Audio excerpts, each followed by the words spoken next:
Hello friends, कैसे हो आप सब। उम्मीद करती हूँ कि आप सब लोग बहुत अच्छे होंगे। अन्नपूर्णा देवी चैनल में एक बार फिर से मैं दिव्या आप लोग का बहुत बहुत स्वागत करती हूँ।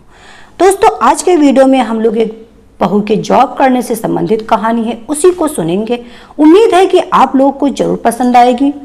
वीडियो थोड़ा सा भी पसंद आए तो वीडियो को लाइक कीजिएगा। चैनल पे पहली बार विजिट कर रहे हैं तो मेरे अन्नपूर्णा देवी चैनल सब्सक्राइब कीजिएगा और इस कहानी को ज़्यादा से ज़्यादा शेयर कीजिएगा ताकि ये रोचक कहानी आप लोग के फ्रेंड्स एंड फैमिली के साथ भी पहुंच जाए शेयर के माध्यम से। तो चलिए फिर शुरू करते हैं। कहाँ जा रही हो बहू? मम्मी जी मैं आकर बताती हूँ। अरे बताकर तू जा। रमा दौड़ती भागती अपना बैग उठाया और जल्दी से गाड़ी निकालती। अरे इतने दिनों बाद गाड़ी से? बस मैं आती हूँ कहकर रमा बिना बताए घर से चली जाती है। रमा के घर में उसके सास ससुर और उसके पति अमित रहते हैं, जो अक्सर ही अपने काम से घर के बाहर रहते हैं। रमा की एक ही नंद है जो कि बड़ी है और उसकी शादी हो चुकी है। रमा की शादी को 2 साल हो गए। रमा अपने परिवार के साथ बहुत खुश है। उसके सास ससुर अधिक उम्र के हैं।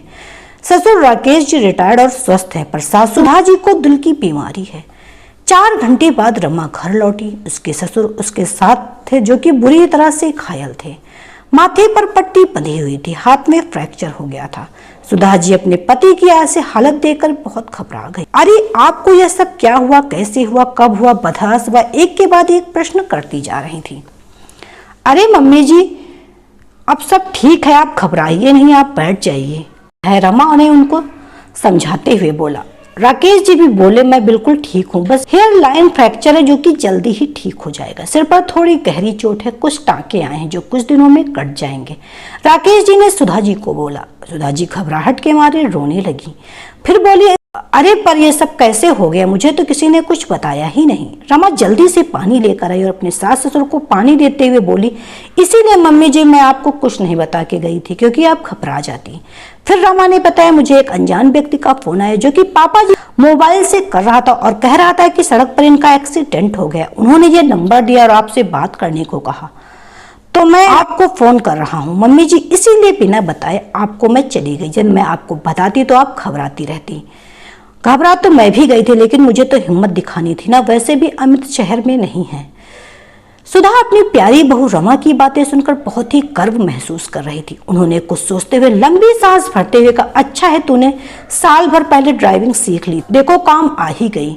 हाँ मम्मी जी, कुछ दिनों से मुझे गाड़ी चलाने से मुझे कॉन्फिडेंस भी आ गया था और पापा जी का एक्सीडेंट वीरान जगह पे हुआ था, वहां पर आने जाने के ज्यादा साधन नहीं दिख रहे, पर हाँ अपनी गाड़ी सीटों में सही समय पे पहुंच गई। डॉक्टर ने बोला आप इनको और थोड़ी देर में लाती तो काफी ब्लीडिंग हो जाती, फिर इनको कोमा में जाने का डर था। सर पर गहरा घाव है, पर चिंता की कोई बात नहीं। डॉक्टर ने सिटी स्कैन करके बता दिया कि सब सही है। रमा ने हंस के समझाते हुए अपनी सासू माँ को बताया। सुधा जी भी रमा को देखकर खुशी से मुस्कुराने लगी। आज उनकी बहू ने इतनी समझदारी से एक बेटी जैसा काम किया। राकेश जी को देखने 2 दिन बाद पड़ोस के वर्मा जी आए। उनकी बहू बैंक में जॉब करती थी।